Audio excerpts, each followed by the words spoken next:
आमदार संजय शिरसाटांनी केलेलं ट्विट हे तांत्रिक चुकीमुळे झाले ना नाही, ही खऱ्या अर्थाने त्यांच्या अंतरात्म्याची आवाज आहे.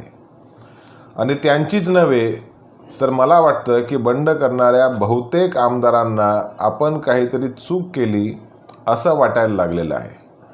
आता एक गोष्ट स्पष्ट झाली की ह्या आमदारांना सत्तेचं लालच दाखवून त्यांना आपल्या मागे घेण्याचं कारस्थान भारतीय जनता पार्टी आणि मुख्यमंत्री एकनाथ शिंदेंनी केलेलं आहे.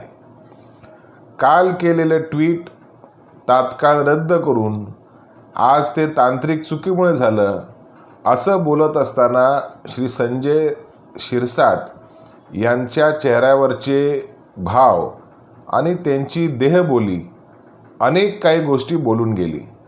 आणि महाराष्ट्रातली जनता उभ्या डोळ्याने पाहत आहे की ज्या पद्धतीने हा संबंध बंड झाला, बहुतेक आमदारांना तो करायचा नव्हता, परंतु सत्तेची लालच दाखवून अशा प्रकारचा बंड करण्यात आलेला आहे.